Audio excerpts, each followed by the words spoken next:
breaker.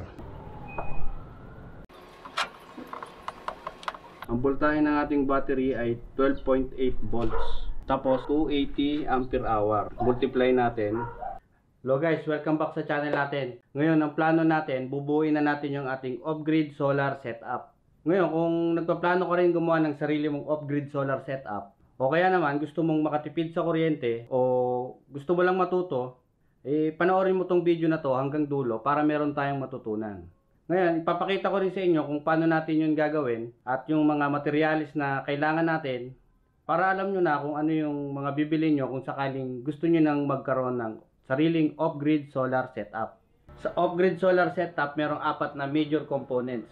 Yung solar panel, solar charge controller, battery at saka inverter. Pero mahalaga rin na meron tayong safety, kaya gumagamit tayo ng circuit breaker. Merong circuit breaker na pang DC, meron din sa pang AC. Tapos sa setup natin, gagamit din tayo ng solid state relay para sa low voltage disconnect at saka ng ATS. Ikabit na natin. Kakabit muna natin yung ating solar charge controller.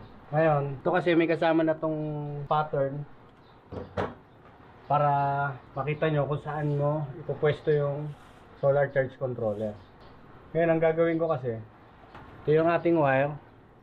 Pasok natin dito sa ating butas. Bali yung PB wire natin galing sa bubong. Lusot natin dito. Tapos ang plano natin, dito siya dadaan sa gilid. Kaya maglalagay tayo dito ng cable tray. Ito. Para nakatago yung ating wire. Pero sa huli na natin lalagay ito. Kakabit muna natin yung ating solar charge controller. Bali yung pattern na to, ihanap nyo na ng pwesto kung saan nyo gusto ilagay sa inyo. Tapos, lagyan nyo na ng marka. Halimbawa, dito ko na gustuhan. Lagyan natin yung marka yan dyan. Tapos, lagyan natin ng screw. Gamitin natin ng handrail na may screwdriver.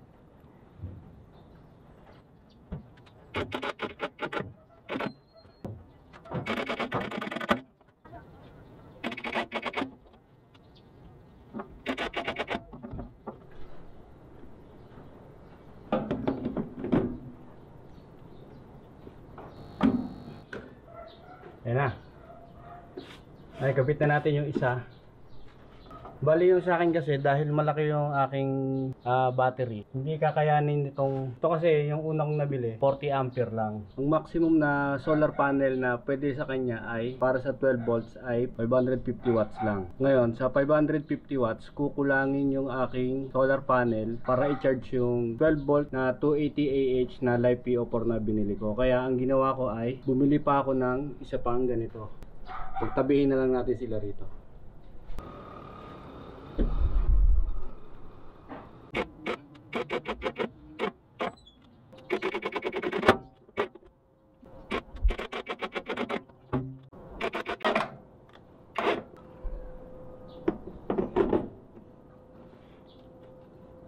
Pagkakabit natin ng ATS, kailangan natin ng DIN rail to.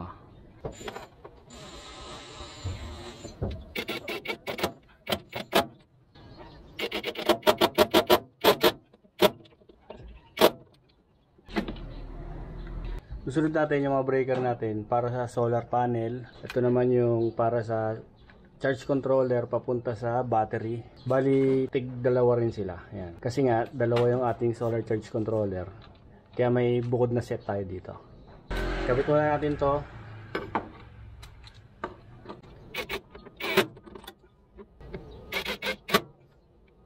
Ang ginamit natin dito, plywood lang. Tapos sa pagkakabit nito, dito magsisimula sa baba. Tapos itulak nyo lang pataas.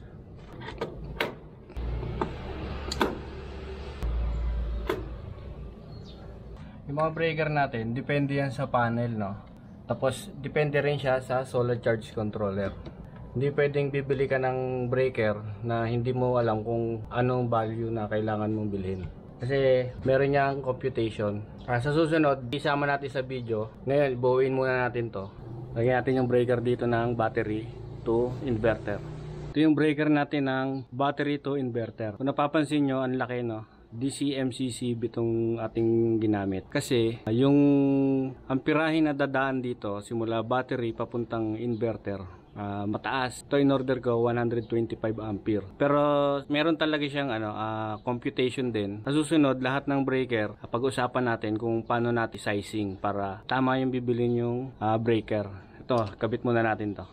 Maganda rin kasi yung DC-MCCB na ganyan kasi bukod sa malaki siya, yung kanyang lagayan ng terminal lugs dito ay secure na secure kahit na malalaking lugs ang ilagay nyo dyan. Kasi ang battery to inverter talaga, ang ginagamit na wire dyan, yung mga malalaki, matataba. Pero yon may computation din yon, hindi basta wire lang. Kasi kapag bumili ka ng manipis, mura, baka masunog. Ngayon kung bibili ka naman ng sobrang laki, maganda, kaya nga lang medyo mahal. Yung magandang bilhin nyo, yung tamang sukat lang. Ayan, meron na tayong breaker. Ito yung ating inverter. Ito yung pure sine wave inverter. Bali, ito pang 12 volts. Tapos yung continuous output power niya ay 1500 watt. Ngayon, itong 3000 watts ito lang yung peak na pinaka mataas. Pero mabilis lang yon dapat. Hindi niya kaya yung tuloy-tuloy na 3,000 watt. Ang kaya niyang tuloy-tuloy ay 1,500 watts. Itong 3,000, halimbawa, umandar yung aircon nyo, tataas yung wattage nun ng sobrang taas sa umpisang andar niya. Tapos bababa rin yun pagka naka-andar na siya ng maganda. Ngayon, ito, dahil ang battery natin dito sa kanan manggagaling. Ito kasi yung sa battery niya. Ito yung sa output niya. Dito tayo, pakabila. Tapos, dito, saka dito.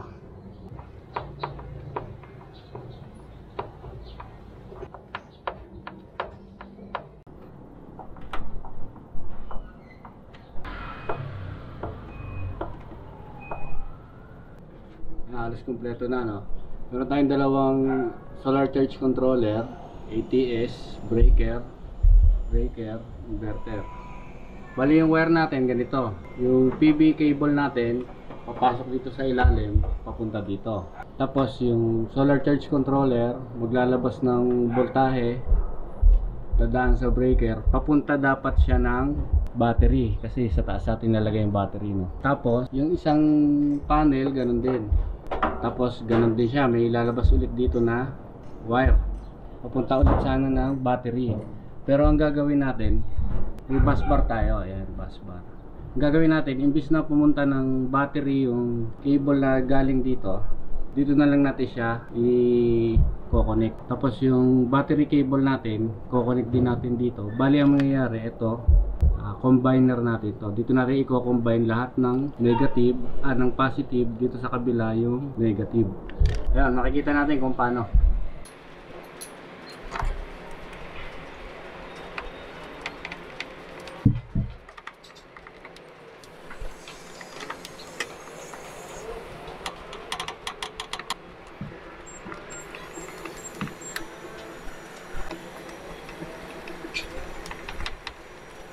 Kabit natin yung ating cable tray para nakatago yung ating mga wire.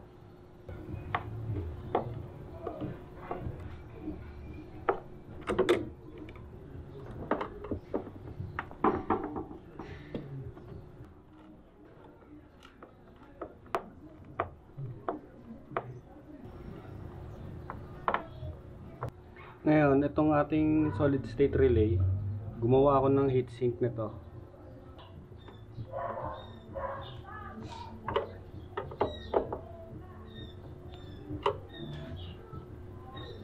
Outlet, lagay natin dito.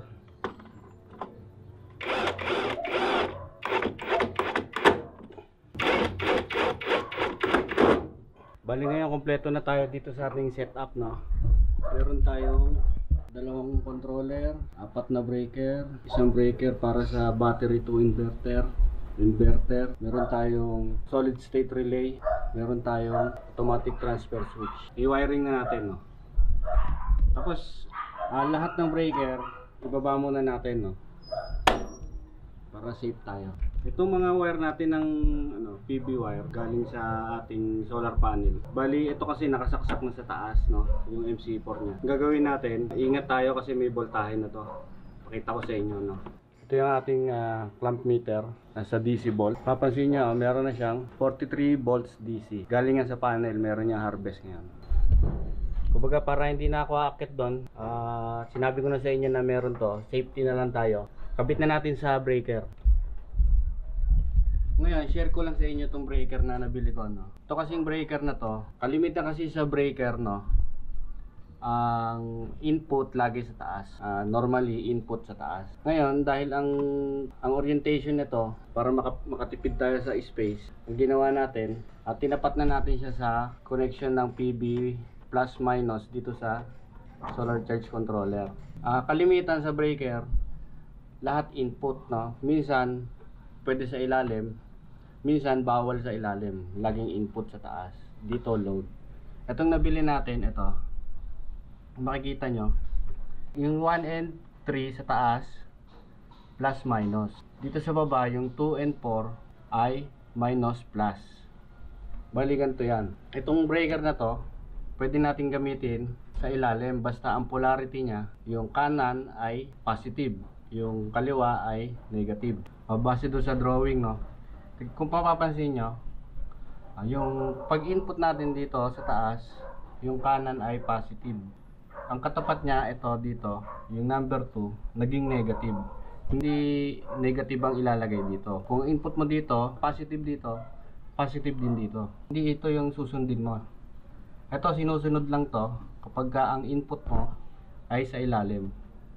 Ngayon, lalagay natin yung PB wire natin dito sa ilalim. Tapos pataas tayo. Ang magiging positive natin tong kanan, magiging negative natin ay kaliwa. Ganon din sa kabila. Pero pagdating dito sa isa, syempre dito manggagaling yung voltahe sa taas. Ang input natin dito na. Positive, lalabas positive. Dito ang mangyayari, ang positive natin dito, positive na lalabas dito. Kaya lang, ang katapat ng positive natin dito, kung ituturo natin dito, yung PB minus, mali yun, hindi natin dito ilalagay. Yung positive na lalabas dito, dito natin sa kabila ilalagay. Tapos yung negative dito, dito natin lalagay. Magko-cross siya dyan. Pero may nabibili kasi, walang polarity. Pwedeng baliktaran. Yun ang bili nyo, mas maganda. Napakita ko sa inyo kung ano itsura nun. Pang DC siya, pero wala siyang polarity. Walang drawing na plus minus, minus plus, walang drawing. Yung nabili niya, mas maganda yun. Ilagay na natin. Bali, ang magiging positive natin, itong nasa kanan, sa baba. Ingat lang tayo kasi may voltahe niya. Pag nag-short yan, maaaring magka-problema tayo sa solar panel. Siguraduhin nyo, nakapatay lahat ng breaker, no? Ang breaker, pagka nakababa, patay. Pag nakabuhay, nakataas. Baba nyo. Para safe tayo. May voltahe o wala, mas safe kung gagawin natin na nakababa lahat.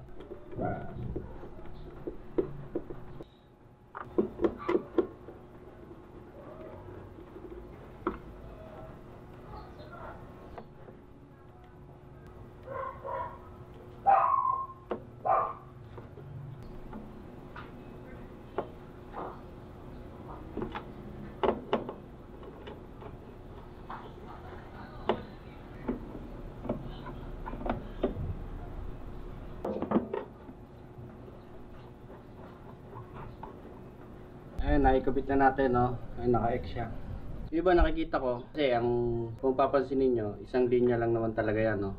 Kung maglalagay ka ng positive dito, halimbawa nag-input ka sa baba, maglalabas pa rin yan ng voltahe dito. Tama yon. Kaya lang yung safety features niya, o halimbawa nag-trip siya, may spark yan sa loob. Ngayon, ito kasi may magnet to, na yung spark, papunta sa input yung spark. Ngayon, kung hindi mo susundin yung polarity, no, magti-trip din yan. Kaya lang yung spark niya sa loob, baka imbis na papuntang palabas, baka lalong papunta sa solar charge controller natin yung spark. Kaya mas maigi pa rin na sundin natin tong polarity. Yun ang sa akin na. Ngayon, yung iba na gumagawa na hindi sinusunod yung polarity, tingnan natin kung ano yung mga negative effects dun sa kanila. Pero kung magti-trip siya, syempre mas maganda yung tamang polarity pa rin yung masusunod. Kapit natin yung kabila, no?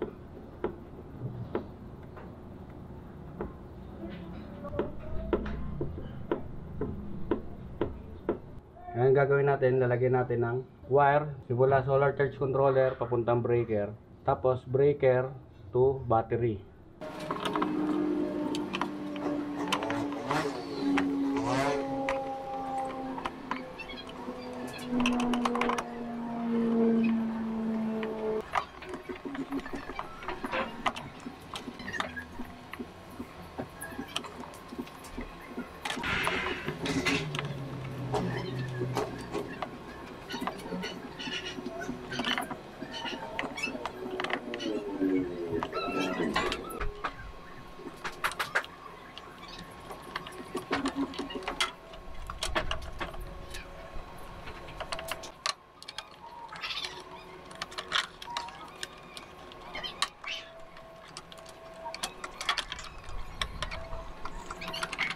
Tapos lahat ng output nito, yung papunta sa battery, pag samahin natin sa bus bar na ginawa ko.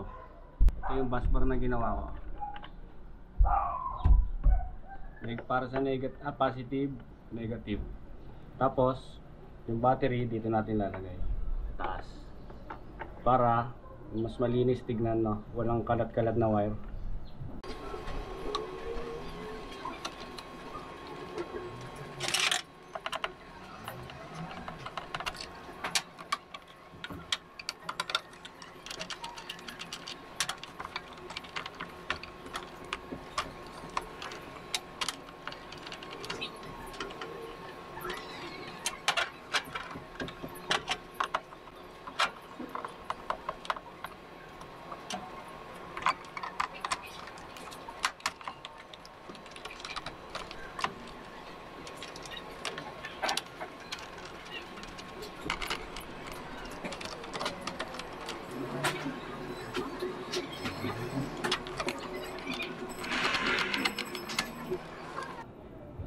Ayan, no? Kita nyo? Malinis, no? Ang kwento kasi niyan, ang nauna kasing nabili ay solar charge controller bago yung battery. Nakabili na ako ng charge controller na 40 ampere. Kaya lang yung battery na nabili ko ay malaki, 280 Ah. Kaya bumili ulit tayo kasi kukulangin yung charging nung isang 40 ampere na 550 watts na panel. Kaya bumili ulit tayo nito. Kaya dumami tuloy yung ating ginamit, no? Pero kung 100 lang ang gagamitin mo na battery, pwede na isang ganito. Kapag tinakpan natin yan,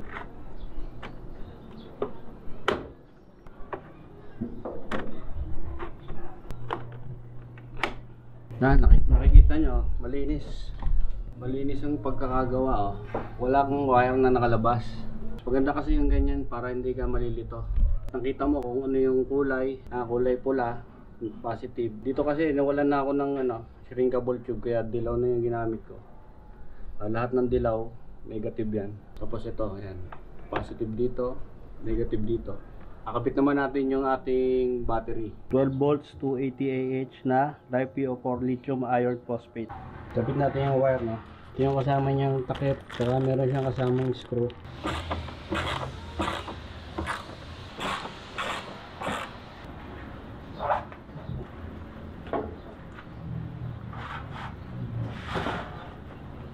Bali, naglagay din ako dito ng cable tray.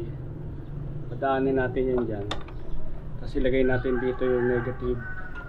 Tapos dito naman yung positive na galing sa battery. Kita natin maigi para hindi mag-iinit yung mga wire natin.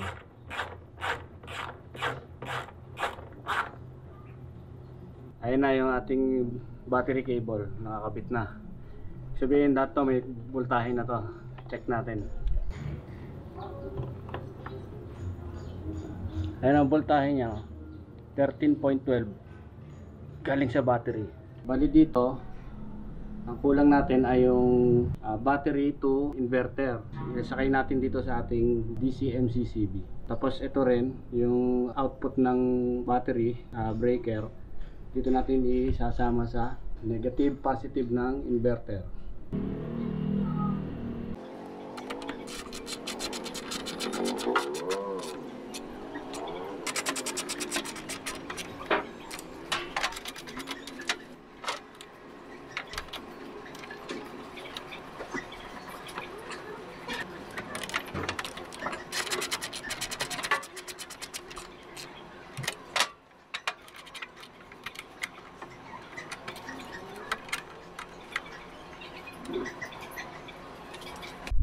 Bali, kompleto na yung ating setup, no? Ito na yung ating charge controller, breaker, yung ating bus bar, itong breaker dito, saka inverter. Buhayin natin yung setup natin, no? Ito yung ating breaker sa battery, yung galing battery. Buhayin natin. Palaging buhayin natin mauuna yung sa may battery, no? Yan, gumana na siya. Tapos isunod natin yung ating solar panel. Tapos tignan natin dito kung ilang amperahe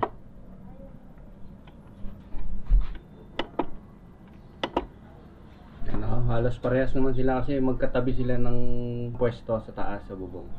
Ayan. Ngayon ito buhay na, no. Gagawin natin, testing nga natin, mapapagana natin yung ating mga appliances. Testing natin yung electric pan natin, no. Ito, nagana naman siya, no. Ngayon kung kasi isa lang yung saksakan niya, pwede kayong gumamit ng extension para dumami. Saksak natin. Ito yung extension natin, no. Gamitan natin ng barena. Itong barena ay nasa 800 watts to.